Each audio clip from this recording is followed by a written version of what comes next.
Καλώς ορίσατε στην κουζίνα μου, στην κουζίνα του Blind Foodie. Σήμερα θα σας δείξω πώς θα φτιάξετε ένα νηστίσιμο πεντανόστιμο κέικ με φρούτα. Θα χρησιμοποιήσουμε μήλο, πορτοκάλι, μανταρίνι και θα φτιάξουμε ένα πολύ ελαφρύ κέικ, υγιεινό, χωρίς να κοπιάσουμε καθόλου. Μίξερ δεν θα χρειαστούμε, τα υλικά είναι πολύ εύκολα. Πάμε να το φτιάξουμε, να δείτε τι ωραίο που θα γίνει. Λοιπόν, έχω εδώ, δείτε, σε ένα μπολ 150 ml σπορέλαιο και θα βάλω μέσα σολτό χυμό από μανταρίνι 50 ml,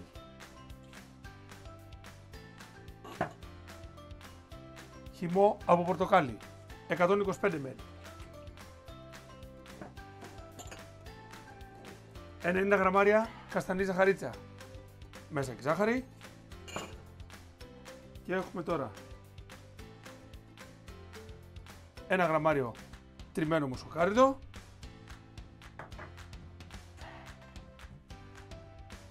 3 γραμμαριάκια κανέλα σε σκόνη και μία κάψουλα βανίλιας.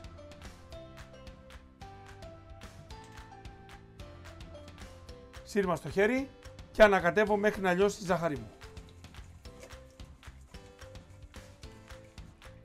Μόλις η ζάχαρη λιώσει, θα αφήσω αυτό το μπολ λίγο στην άκρη και θα πάρω ένα άλλο μπολ μπροστά μου, στο οποίο έχω μέσα ένα μιλαράκι. Θα το τρίψω στο τρίφτη στο χοντρό, εδώ.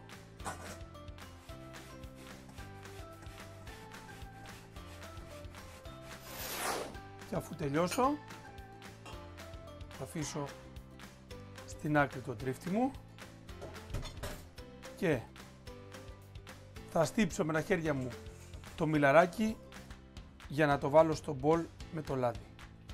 Το χυμό δεν τον πετάμε, το χρειαζόμαστε. Ό,τι μείνει λοιπόν από το στύψιμο το θέλουμε. Απλά θα στύψουμε το μήλο μας για να μην βγάλει τα υγρά του στο ψήσιμο. Το χυμό του όμως τον θέλουμε για να δώσει γεύση στο κέικ. Ωραία. Θα βάλουμε μέσα τώρα και το χυμό του μήλου. Θα κάνουμε ένα ακόμα ανακάτεμα, να πάνε τα υλικά μας παντού. Και ώρα να αρχίσουμε να δίνουμε στο κέικ μας μορφή. Έχουμε και λέμε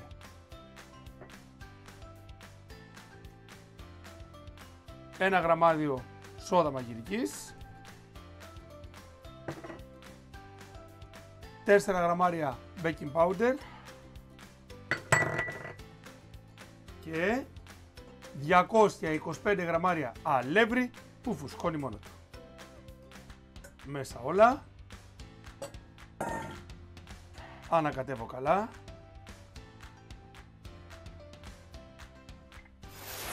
Και μόλις το μείγμα μας σφίξει, που σημαίνει ότι θα έχουν πάει όλα μας τα υλικά παντού, σύρμα στην άκρη, θα πάρω μπροστά μου μια μακρόστενη φόρμα για κέικ, την οποία παρεμπιπτόντως την έχω λαδώσει κιόλας, έτσι, και θα βάλω το κέικ μου μέσα στη φόρμα.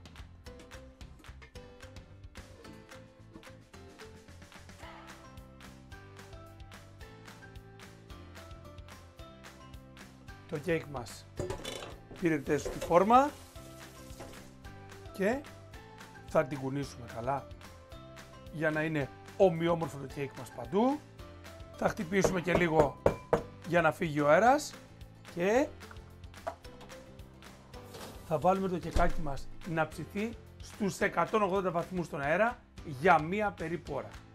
Και όσο εγώ ψήνω το κεκάκι μου και μαζεύω το χαμό που έχω κάνει εδώ, θα σας δείξω μια καρτέλα με τα υλικά και θα επιστρέψω αφού κρυώσει το κεκάκι μου να δούμε τι κάναμε.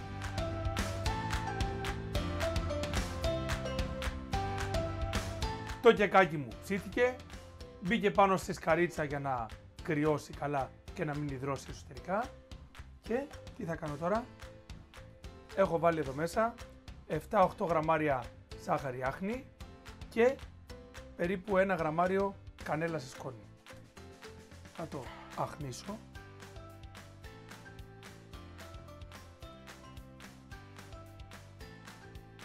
Και τώρα που το στόλισα, θα το κόψω για να δείτε τι έχει γίνει μέσα.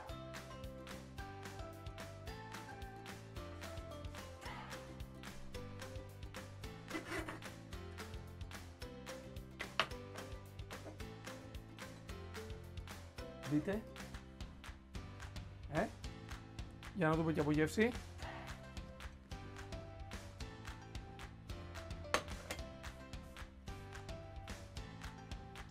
Είναι εξαιρετικό. Όπως είδατε είναι πανεύκολο, είναι υγιεινό, είναι νηστίσιμο, είναι όλα όσα ψάχνουμε να βρούμε μέσα σε ένα κέικ. Τώρα εσείς ξέρετε τι πρέπει να κάνετε. Να φτιάξετε αυτή την πολύ ωραία σταγή, να την κοινοποιήσετε γιατί έχουμε πει τα νόστιμα τα μοιραζόμαστε, να κάνετε μια εγγραφή στο κανάλι γιατί έρχονται κι άλλες πολύ ωραίες τόσο νόστιμες και εύκολες σταγές και μέχρι να ξαναπούμε να χαμογελάτε γιατί όπως λέω πάντα είναι απαραίτητο. Bye!